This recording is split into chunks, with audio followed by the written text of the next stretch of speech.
What's up guys, my name is Brandon and the iPhone 6s and the iPhone SE are now the oldest supported devices by Apple, and in this video we're going to discuss the iPhone SE and how this guy performs on iOS 13. Now if you guys also want a video on the 6s, let me know in a comment below and I'll do that. But like I said, the iPhone SE did get iOS 13 and after using it on both beta 1 and beta 2, so I've been using it for about 2 weeks now and I just wanted to share my experience with you guys. So let's just start off with some of the features in iOS 13. I'm sure you guys have seen most of the features, but I just wanted to show you how they work on the iPhone SE and my personal experience with these features on iOS 13 on the iPhone SE specifically. So the first one, obviously one of the biggest features in iOS 13 is the new volume HUD over here on the left hand side, and this is actually going to be a big difference. This is going to make a massive difference on the iPhone SE because of course we have that small screen, and when we had the volume HUD in iOS 12 and previous versions of iOS, that volume HUD would take up literally the entire screen. So this new volume HUD over here on the left hand side definitely makes a big difference. Definitely a big fan of it, even more so than on other devices here on the iPhone SE. Now if we head over to settings and go to display and brightness, you'll see that we do now have dark mode on the iPhone SE as well. You can see this is what dark mode looks like on the iPhone SE. It actually just looks like every other dark mode on every other device, even the OLED panel. So we have the same pretty much crisp black look on the iPhone SE. Now obviously it's not going to be exactly as good as it is on OLED panels. It's not going to be as deep of a black, as true of a black, but it definitely looks like it. I mean, it's not like it looks gray or anything just because we have an LCD panel here on the iPhone SE. It actually still looks very good. I mean, you're not going to get the battery saving features like you would on an OLED panel, but you still do get dark mode. And again, it looks really nice on this small screen here. It's not like this, display ever got really bright or anything. So it was never an issue for me, waking up or going to sleep. It was never too bright just because the screen doesn't get super bright as it is. But just the fact that we have dark mode on the iPhone SE, such an old device, says a lot, and I think that's great. I think the iPhone SE users should be super happy that we have this feature now instead of just leaving this just to OLED devices like the iPhone 10 and above, because Apple could have easily just went ahead and done that. And of course you do have the option to set this automatically as well, and I've actually grown to really like the automatic feature here with dark mode. So you can turn that on and then go to options, and you can have it either set to sunset to sunrise, and it will basically take the data from your weather application and your location, or you could just set a custom schedule and have it set up to turn light and turn dark at specific times. So now let's talk about that keyboard and take a look at this bug here. There's some really weird bugs that are specific to the iPhone SE, especially when it comes to the keyboard. I've noticed the swipe keyboard on the iPhone SE is very buggy, and I actually have a video that I'll show you guys that just recently happened. So take a look at this video from yesterday right here. So you can see here I'm trying to type, but I can't even see what I'm typing, and then when I scroll down, you can see we have the text right here, and I go to try to type, but the keyboard doesn't even pop up. So some really strange bugs going on here in iOS 13. Obviously it's a beta. This was on beta 2, but I don't know. It seems like it's only specific to the iPhone SE that has issues when it comes to the keyboard, specifically when you start doing swipe gestures on the keyboard. So I'm gonna go ahead and close out of the application and reopen it up to see if I can go ahead and get it working again. So yeah, it looks like it just takes a force quit on the application. But anyways, the swipe keyboard is really nice to have on the iPhone SE, and I actually prefer the swipe keyboard on the SE over the actual typing because the keys are so small. Nowadays I'm using phones like the iPhone XR, the iPhone XS Max, so I'm used to those big keys, but with the iPhone SE we have such small keys here that when it comes to using these swipe gestures on the keyboard, it actually makes it easier, and I found that I don't mess up as much when I'm typing. So I'm going to type out "this is what I mean" using swipe gestures.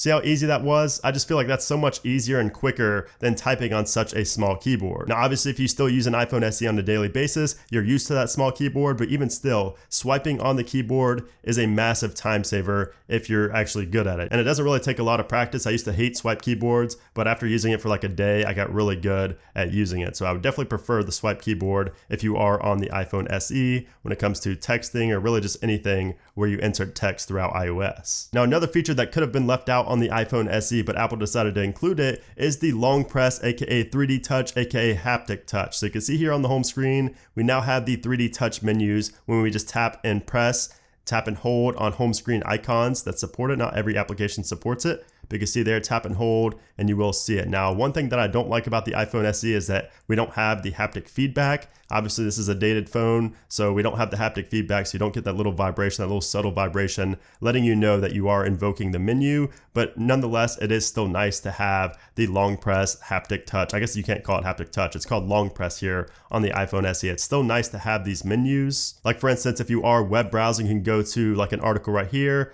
long press on it, and it will open it up in a window like this, and you can see you have all these options here for it as well, which is nice. And again, you couldn't do things like this on the iPhone SE in the past just because it didn't have, 3D touch. So that is a very useful feature for just navigating around iOS and just speeding up the process of certain things. And yet another feature that came to the iPhone SE that was not expected is Memoji. So you can now create your own Memoji on the iPhone SE in iOS 13, which again, you could not do this before on devices, I believe, older than the iPhone 8. So if we go ahead and press the plus right here, you can see Memoji get started, and you can actually create your own Memoji, which is really cool. I think it's kind of a gimmicky feature, but there are a lot of people that use it, especially now with all of these stickers that have been added. You can, have all these Memoji stickers right here and Animoji stickers that you can add to conversations and messages and things like that. So it's pretty cool to some people, but just the fact that you can create your own Memoji, just the fact that that's an option on the iPhone SE is really nice. And then if we go over to the music application, which by the way, if you're not following me on Apple Music, go ahead and follow me over there. It's just @Legend. I do have a link in the description below. But if we go into a song and we click on this little button down here, you can see we do have the lyrics on the screen here, and it's like karaoke style. So as the song plays, those lyrics light up, which is really cool. I'll show you here a demo of this. I'm just really glad that this came to the iPhone SE. It's not like a game-changing feature or anything like that, but it's just the fact that this kind of feature, all these features are coming to the iPhone SE,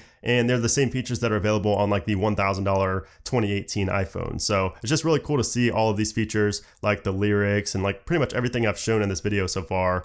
It's good to see it coming to the iPhone SE here in iOS 13. Now, I will say that a lot of applications have bugs on the iPhone SE, and I'm pretty sure that's just because of the outdated, internals of the iPhone SE. It can't handle the load. Some of the applications like eBay crash a lot, Twitch, the volume indicator, there's 2 different volume indicators that show up, just a lot of small things like that. Some applications won't launch, and that's kind of to be expected with a beta software. Now, of course, if you're watching this once iOS 13 is out to the public, you're not going to have these issues. Everything's going to run pretty well on the final version because all developers are going to have their applications updated. But speaking more about performance, I was actually surprised at how great the performance on the iPhone SE on iOS 13 is. I mean, it's faster than all of iOS 12 for me. I mean, any version of iOS 12 was slower than iOS 13. Beta 2 specifically. Beta 1, I did have a lot of performance issues. When I would swipe down to bring up the notification center and my control center as well, sometimes it would really stutter a lot, but that was fixed with Beta 2. And just overall, just opening applications, navigating around the OS and everything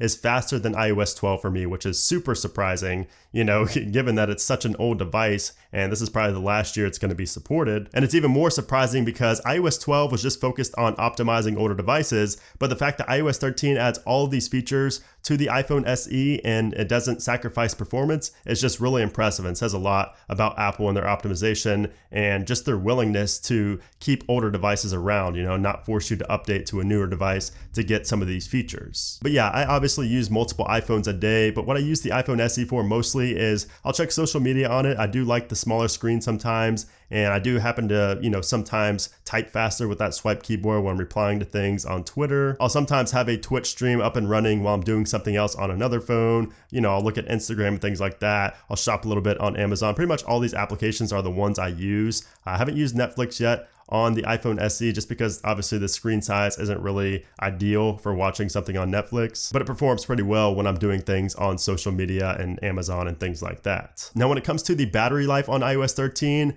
this was also very surprising to me because it wasn't bad. I expected a nightmare for battery life on the iPhone SE on iOS 13, but it isn't. I mean, battery life isn't, I wouldn't call it good, but it also isn't terrible. It's not bad even. Now, if I go into my settings and go to battery, I do have a bug here where for some reason my battery stats get reset pretty much like every 2 days. So I'm not sure why this is. This happened in beta 1, and then when I updated to beta 2, I had no data in here at all. Like even the last 10 days was completely cleared. So I'm not sure what that bug is about, but I do, get about 4 or 5 hours of usage, I would say, on the iPhone SE before I have to hook it up, which again, isn't bad, especially for this phone. It's not like I'm working it very hard or anything like that, but still, the battery life is not bad. I'm actually pretty impressed with it. Now, if you do have an iPhone SE, I would recommend you go into battery health right here and then turn on optimized battery charging. This will definitely help if you want to keep your battery health. You see mine's at 91%. If you want to keep that pretty much as high as possible and keep your battery life as good as possible, that's an option that you should definitely consider turning on.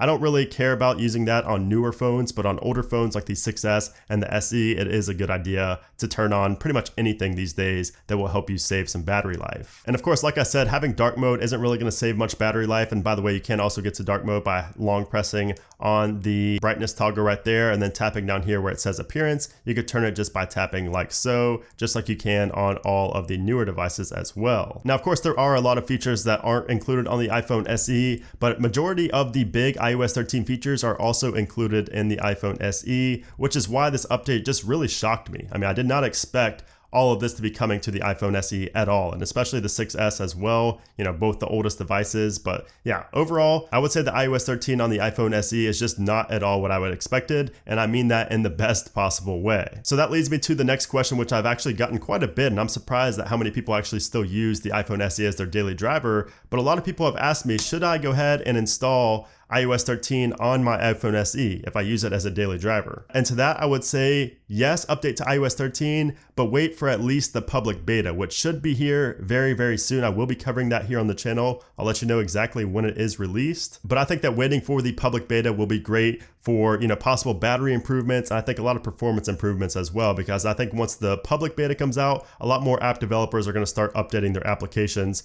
for iOS 13 support. But if you don't mind having slightly worse battery life than iOS 12, and you don't mind applications like Twitch and eBay and a lot of the popular applications having issues with iOS 13, then I'd say go for it. I mean, it's not really going to harm you. Beta 1 was definitely a lot worse than Beta 2, so I will say that. But overall, I will have to say that I am impressed with the iPhone SE here on iOS 13, especially since it is still in its beta stage. But anyways, guys, hope you guys did enjoy that video. Let me know where my iPhone SE gang is down in those comments below. Let me know how long you've been using it as a daily driver, if you plan on updating, your experience with iOS 13. Let me know anything down in the comment section below. I will definitely reply to you guys down there. And of course, if you did enjoy this video, make sure to hit that thumbs up button, and of course, subscribe for a lot more content on iOS 13 coming very, very soon. But anyways, guys, thanks again for watching the video, and I'll see you soon.